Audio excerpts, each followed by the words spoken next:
ராஜு ரொம்ப ஒல்லியா இருக்கிறதுனால எல்லாரும் அவனை பார்த்து கிண்டல் பண்ணாங்க. சுலைனா, உன் குழந்தைக்கு நீ சாப்பிடறதுக்கு எதுவுமே கொடுக்கறது இல்லையா? அம்மா, நான் எல்லாமே அவனுக்கு கொடுத்து பார்த்துட்டேன். பால், வெண்ணெய், பழம் எல்லாமே கொடுத்துட்டேன். ஆனா அவன் உடம்புல எதுவுமே ஒட்ட மாட்டேங்குதுமா. இவன் அப்படியே அவங்க தாத்தா மாதிரியே இருக்கான். அவரும் இவனை மாதிரி தான் ஒல்லியா இருப்பாரு. ஆனா பாட்டிமா, எல்லாரும் என்ன பார்த்து ஒல்லி குச்சின்னு கிண்டல் பண்றாங்க. நீ இப்படி ஒல்லியா இருக்கிறதுனால உன் மேல என்னப்பா தப்பு இருக்கு? சாயந்தர வேளையில ராஜு தன்னோட நண்பன் நந்து கூட சேர்ந்து பாலை வச்சு விளையாடிட்டு இருந்தான். அந்த சமயத்துல 2 பெரிய பசங்க அங்க வந்தாங்க. இந்த பால் என்னுடையது. இல்ல, இந்த பால் என்னோடது. நேத்து தான் எங்க அப்பா எனக்கு வாங்கி கொடுத்தாரு. இதுக்கு முன்னாடி இந்த பால் உன்னுடையதா இருந்திருக்கலாம், ஆனா இப்போ இது எங்களுடையது. இல்ல, இது என்னோடது. ஏய் ஒல்லிக்குச்சி பையா, நீ எங்க கூட சண்டை போடுவியா? வா ராஜு, நம்ம போயிடலாம். இல்ல, இந்த பால் என்னோடது. ராஜு, நாம புதுசா பால் வாங்கிக்கலாம். வா, இங்க இருந்து போயிடலாம். நந்து அவனோட ஃப்ரெண்ட் அங்க இருந்து கூட்டிக்கிட்டு போக ஆரம்பிச்சான். போடா பயந்தாங்கோலி, ஒல்லிக்குச்சி பையா. இவங்க பேசுறதெல்லாம் கேட்டு ராஜுவுக்கு பயங்கரமா கோவம் வந்துச்சு. ஆனா பாவம், அவனால என்ன செய்ய முடியும்? கவலையோட ராஜு தன்னோட முகத்தை அந்த குளத்துல இருக்கிற தண்ணியில பார்த்தான். அப்புறம் நந்து அவன் பக்கத்துல உட்காந்துக்கிட்டு அந்த குளத்துல கல்ல தூக்கி போட்டுட்டு இருந்தான். ரொம்ப நேரத்துக்கு அப்புறமா, ரொம்ப நேரம் ஆச்சு, வா நாம வீட்டுக்கு போகலாம். நீ வேணா போ, நான் கொஞ்ச நேரம் இங்க உட்கார்ந்து இருந்துட்டு வரேன். சரி, கொஞ்ச நேரத்துக்கு அப்புறமா நீ வீட்டுக்கு வந்துரு. நந்து அங்க இருந்து போயிட்டான். இப்போ சாயந்தரமும் ஆயிடுச்சு. ராஜு வீட்டுக்கு போகணும்னு நினைச்சான். அவன் காட்டு வழியா அந்த பக்கம் போகும்போது அந்த இடத்துல அவன் ஒரு வாழை மரத்தை பார்த்தான்.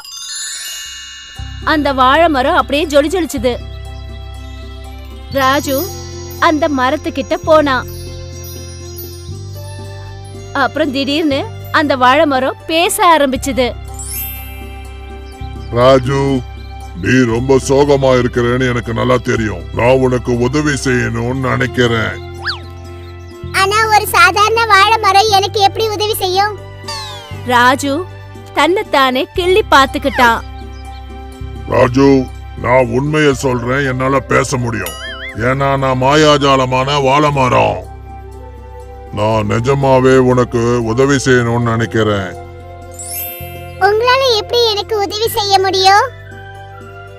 இங்க பாத்தியா, இங்க இருக்கிற பழம் எல்லாம் மாயா பழங்கள். நீ இங்க இருக்கிற ஒரே ஒரு பழத்தை சாப்பிட்டு பாரு, அதுக்கப்புறம் நீயே தெரிஞ்சுக்குவ. ராஜு வந்து அதுல இருந்து ஒரு பழத்தை எடுத்தான்.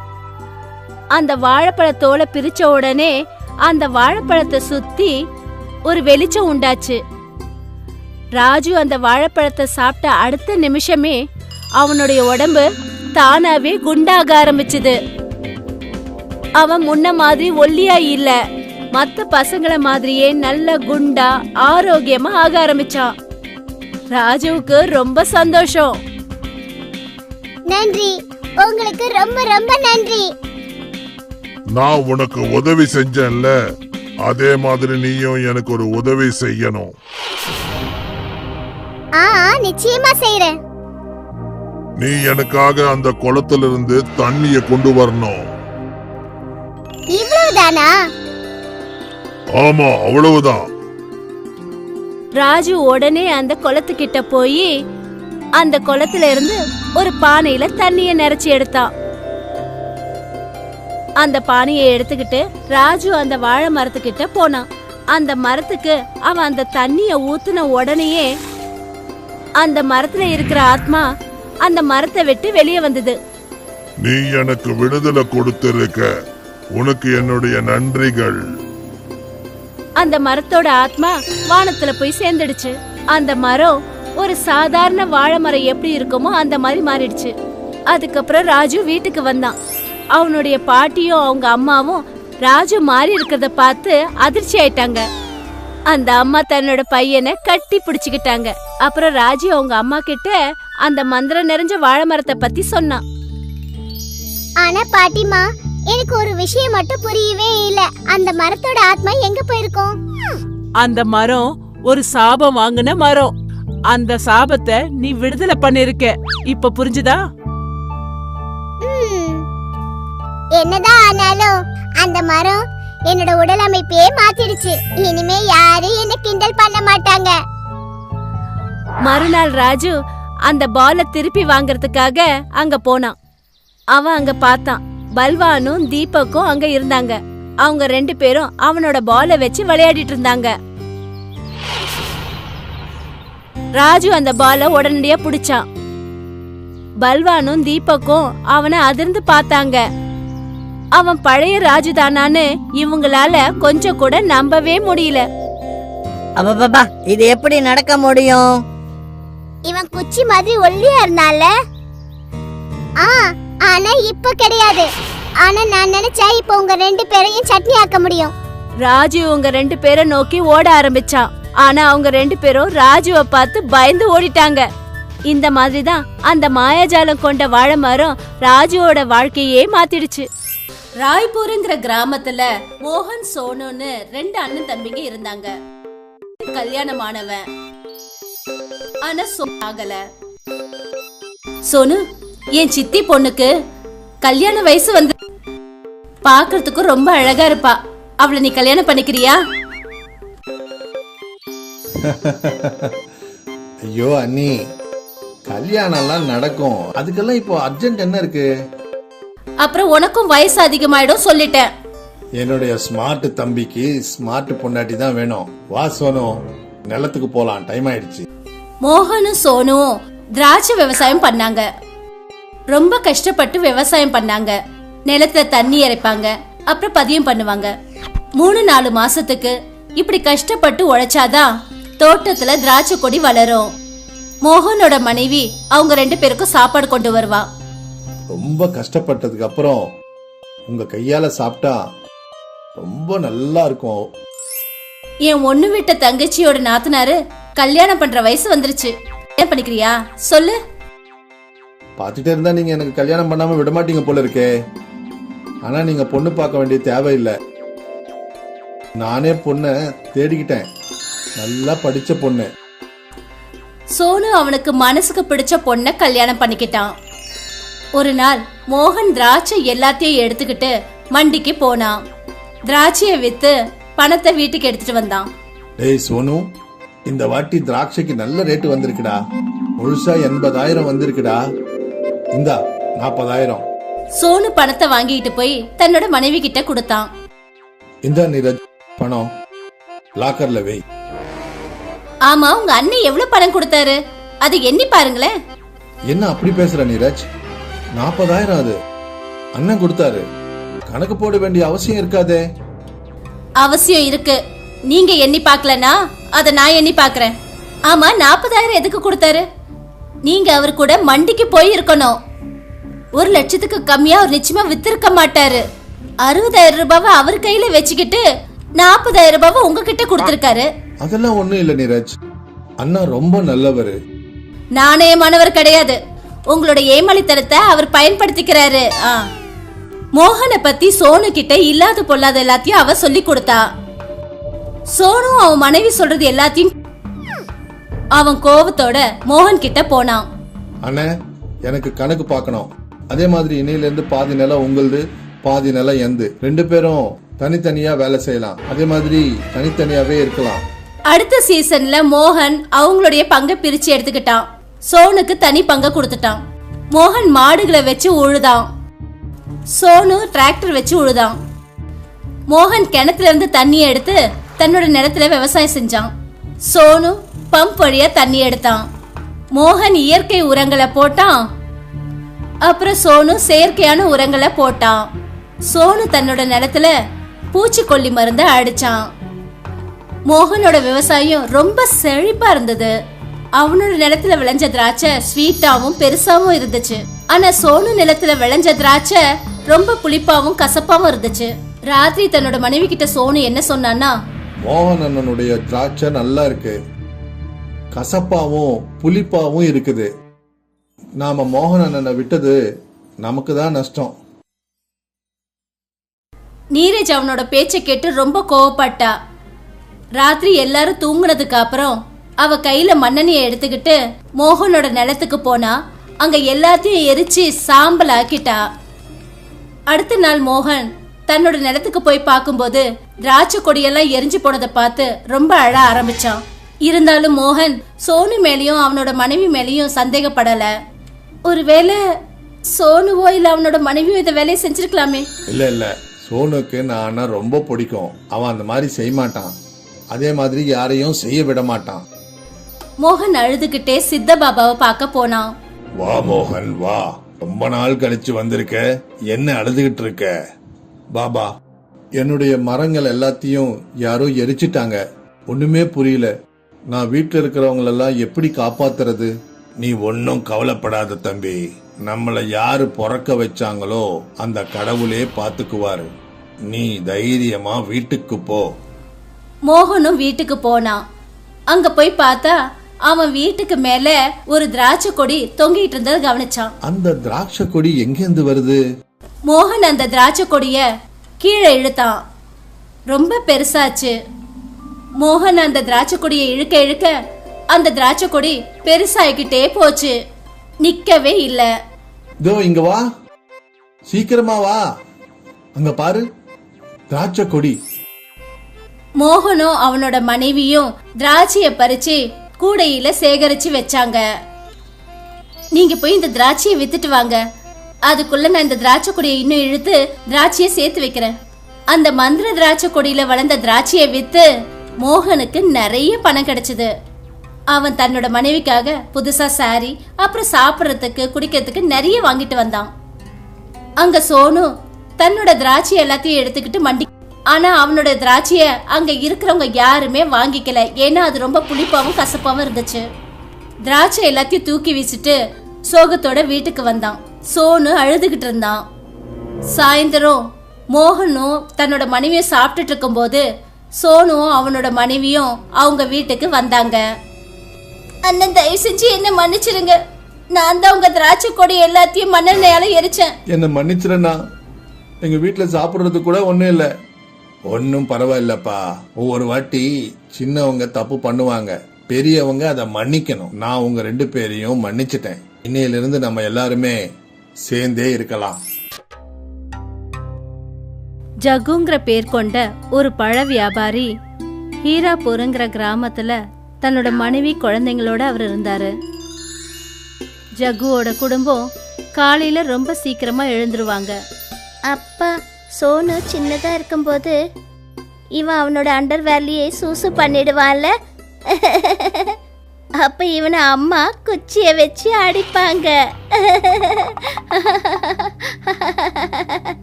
நீ கூட சின்ன வயசுல உன்னோட மூக்கு ஒழுகிக்கிட்டே இருக்கும். அதனால அம்மா உன் மூக்குல துணிய போட்டு துடைப்பாங்க. ஏன்னா உன்னோட மூக்கு வெளியே வந்துடக்கூடாதுன்னு தான். சரி பசங்களா, இப்ப இப்படி ஒருத்தர் கிண்டல் பண்ணிக்கிறத விட்டுட்டு முதல்ல போய் குளிச்சுட்டு வாங்க. ஜகு காலையிலேயே மண்டிக்கு போய் வாழைப்பழங்களை வாங்கிட்டு வருவான்.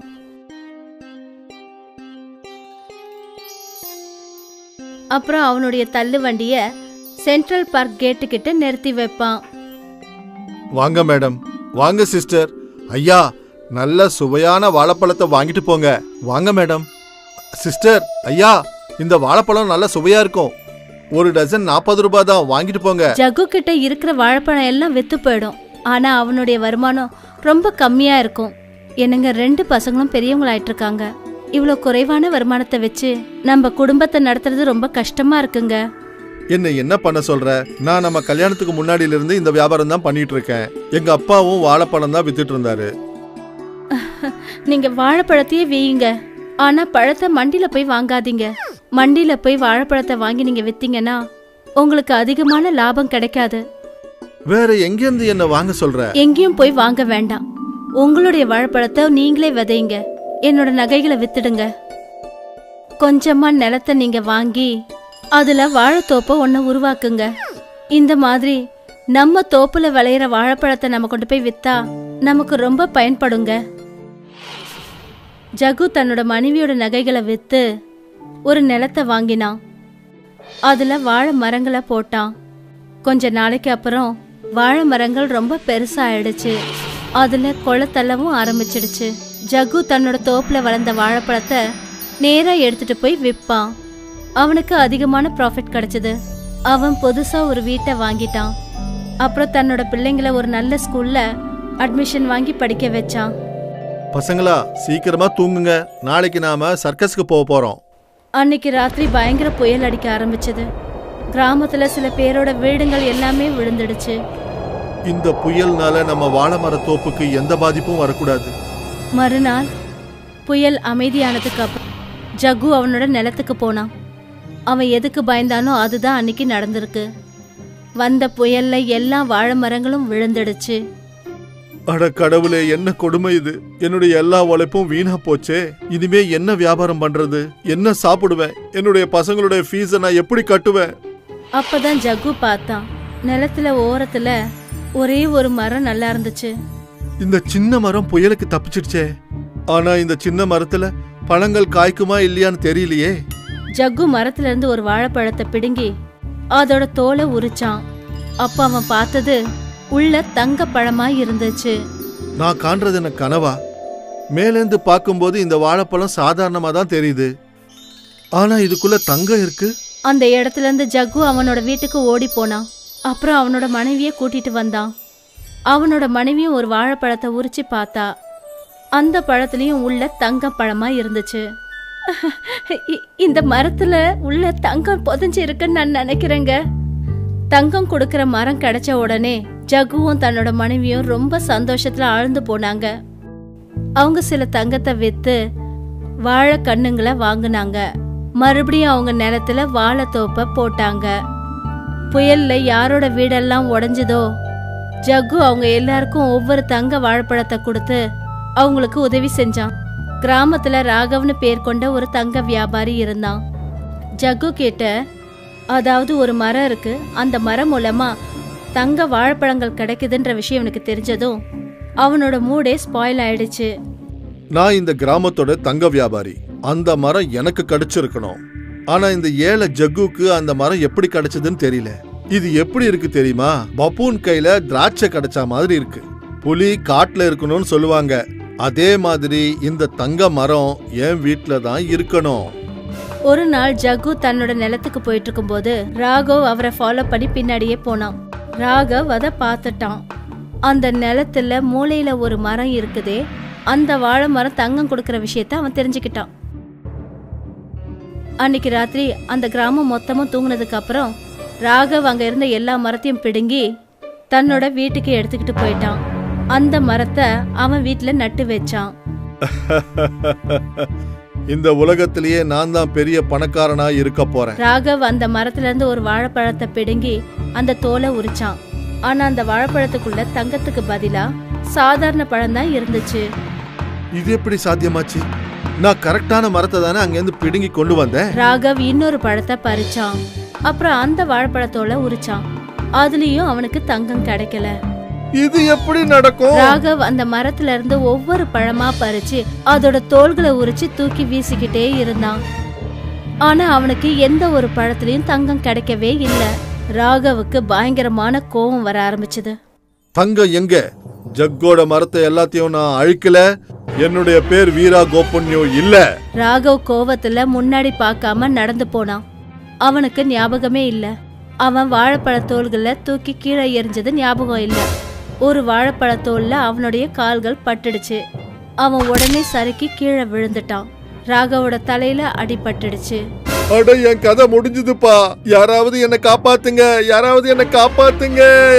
நண்பர்களே, இந்த கதையில இருந்து நாம என்ன கத்துக்கிட்டோம்னா, மத்தவங்களுக்கு கெடுதல் செய்யணுங்கிற எண்ணத்துல ஜனங்க அவங்களுக்கே அவங்க கெடுதல் செஞ்சுப்பாங்க.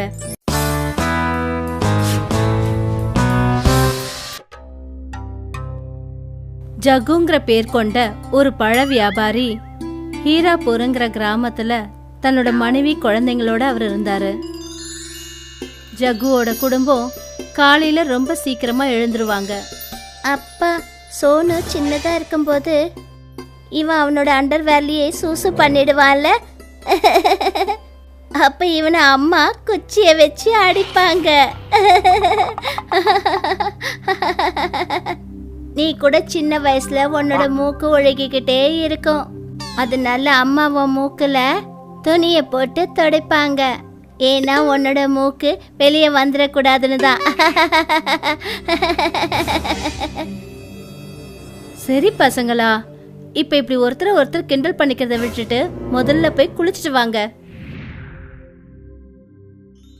ஜகு காலையிலேயே மண்டிக்கு போய் வாழைப்பழங்களை வாங்கிட்டு வருவான்.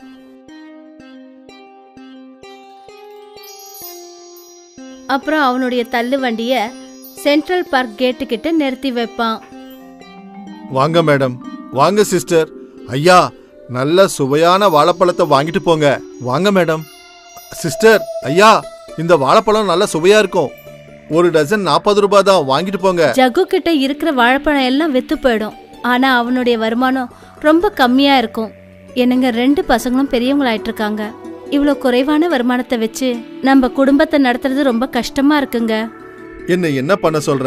நான் நம்ம கல்யாணத்துக்கு முன்னாடியில இருந்து இந்த வியாபாரம் தான் பண்ணிட்டு இருக்கேன். எங்க அப்பாவும் வாழைப்பழம் தான் வித்துட்டு இருந்தாரு.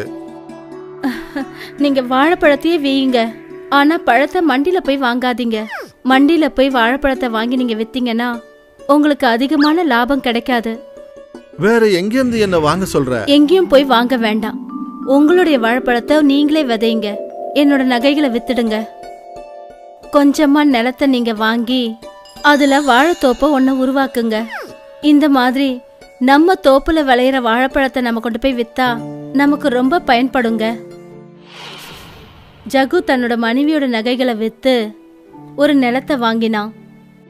அதுல வாழை மரங்களை போட்டான். கொஞ்ச நாளைக்கு அப்புறம் வாழை மரங்கள் ரொம்ப பெருசாயிடுச்சு. அதுல கொளத்தள்ளவும் ஆரம்பிச்சிடுச்சு.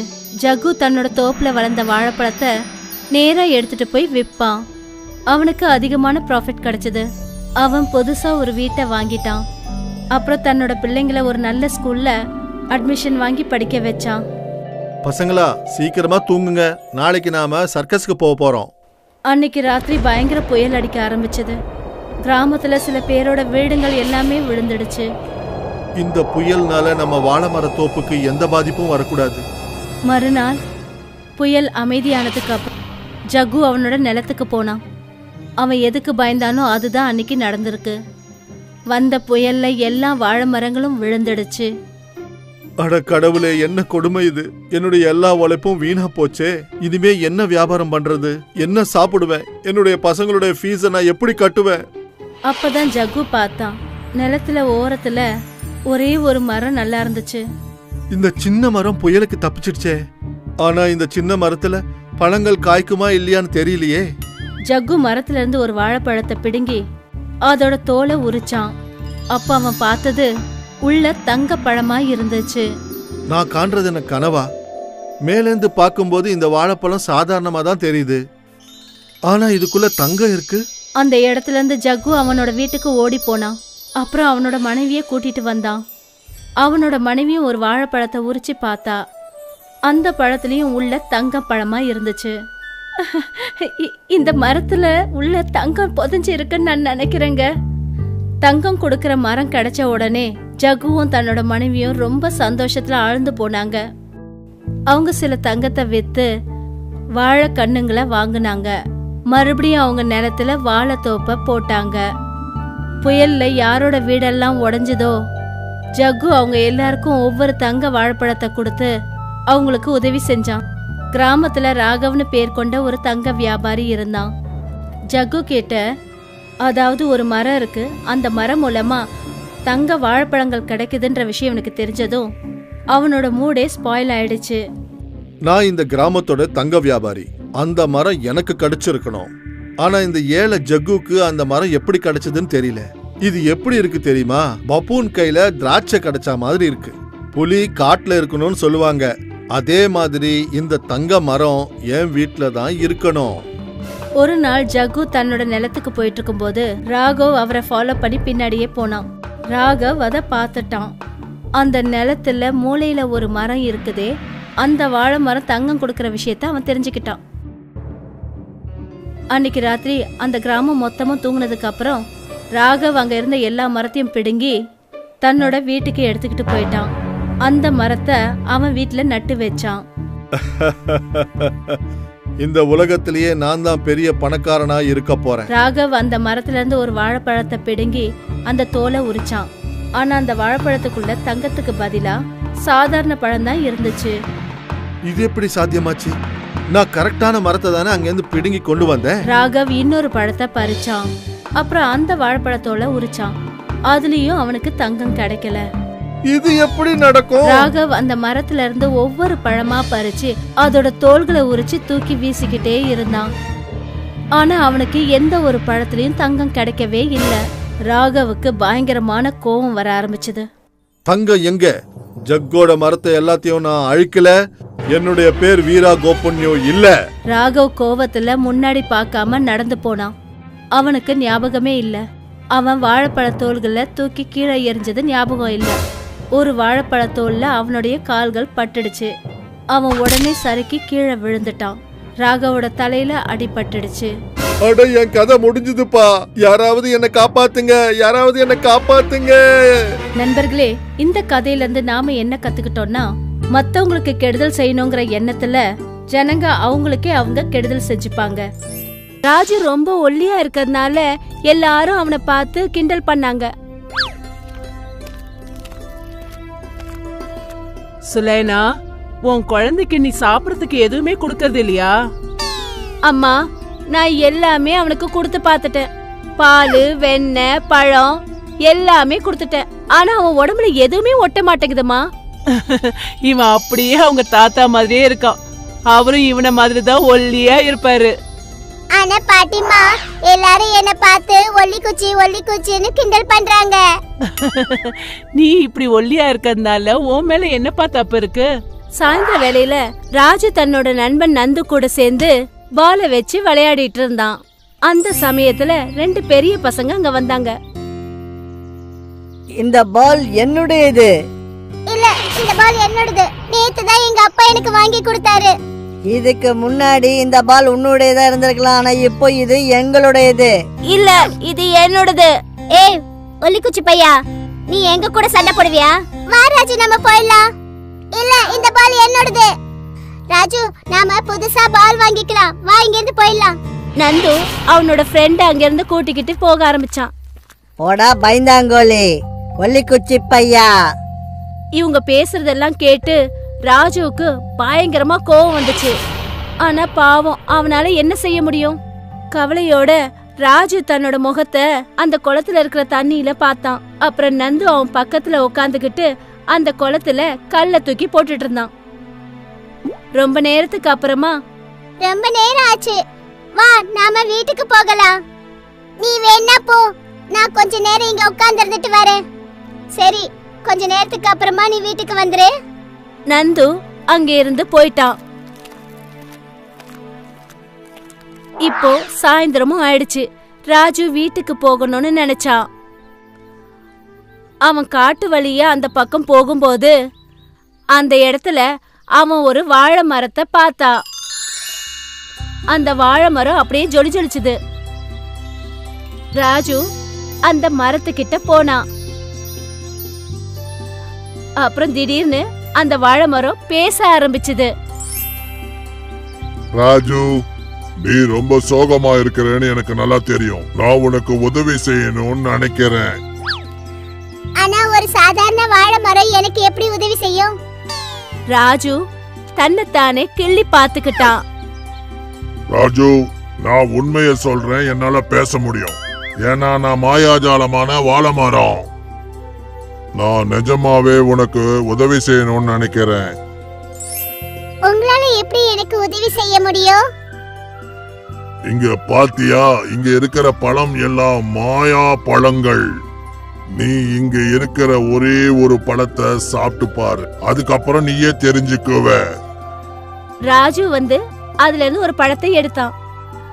அந்த வாழைப்பழத்தோலை பிரிச்ச உடனே அந்த வாழைப்பழத்தை சுத்தி ஒரு வெளிச்சம் உண்டாச்சு. ராஜு அந்த வாழைப்பழத்தை சாப்பிட்ட அடுத்த நிமிஷமே அவனுடைய உடம்பு தானாவே குண்டாக ஆரம்பிச்சுது.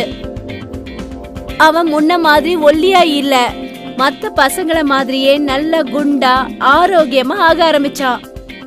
ராஜுவுக்கு ரொம்ப சந்தோஷம். நன்றி, உங்களுக்கு ரொம்ப ரொம்ப நன்றி. நான் உனக்கு உதவி செஞ்சேன்ல, அதே மாதிரி நீயும் எனக்கு ஒரு உதவி செய்யணும். நிச்சயமா செய்றேன். நீ எனக்காக அந்த குளத்திலிருந்து தண்ணிய கொண்டு வரணும். இவ்வளவுதானா? ஆமா, அவ்வளவுதான். ராஜு உடனே அந்த குளத்துக்கிட்ட போய் அந்த குளத்துல இருந்து ஒரு பானையில தண்ணிய நிறைச்சி எடுத்தான். அந்த பானையை எடுத்துக்கிட்டு ராஜு அந்த வாழை மரத்துக்கிட்ட போனான். அந்த மரத்துக்கு அவன் அந்த தண்ணிய ஊத்துன உடனேயே அந்த மரத்துல இருக்கிற ஆத்மா அந்த மரத்தை விட்டு வெளியே வந்தது. நீ எனக்கு விடுதலை கொடுத்திருக்க, உனக்கு என்னுடைய நன்றிகள். அந்த மரத்தோட ஆத்மா வானத்துல போய் சேர்ந்துடுச்சு. அந்த மரம் ஒரு சாதாரண வாழை மரம் எப்படி இருக்குமோ அந்த மாதிரி மாறிடுச்சு. அதுக்கப்புறம் ராஜு வீட்டுக்கு வந்தான். அவனுடைய பாட்டியும் அவங்க அம்மாவும் ராஜு மாறி இருக்கிறத பார்த்து அதிர்ச்சி ஆயிட்டாங்க. அந்த அம்மா தன்னோட பையனை கட்டி பிடிச்சுக்கிட்டாங்க. அப்புறம் ராஜு அவங்க அம்மா கிட்ட அந்த மந்திரம் நிறைஞ்ச வாழை மரத்தை பத்தி சொன்னான்.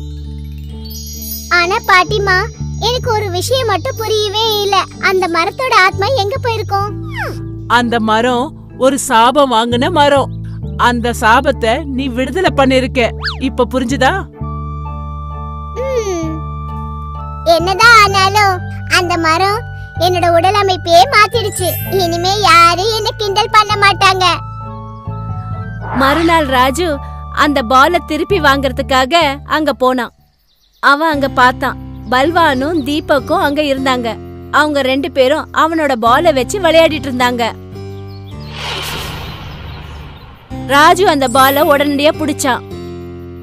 பல்வானும் தீபக்கும் அவனை அதிர்ந்து பார்த்தாங்க. அவன் பழைய ராஜு தானான்னு இவங்களால கொஞ்சம் கூட நம்பவே முடியல. அப்பா, இது எப்படி நடக்க முடியும்? இவன் குச்சி மாதிரி ஒல்லியா இருந்தால, ஆனா இப்ப கிடையாது. ஆனா நான் நினைச்சா இப்ப உங்க 2 பேரையும் சட்னி ஆக்க முடியும். ராஜு உங்க 2 பேரை நோக்கி ஓட ஆரம்பிச்சான். ஆனா அவங்க 2 பேரும் ராஜுவை பார்த்து பயந்து ஓடிட்டாங்க. இந்த மாதிரிதான் அந்த மாயாஜாலம் கொண்ட வாழை மரம் ராஜுவோட வாழ்க்கையே மாத்திடுச்சு.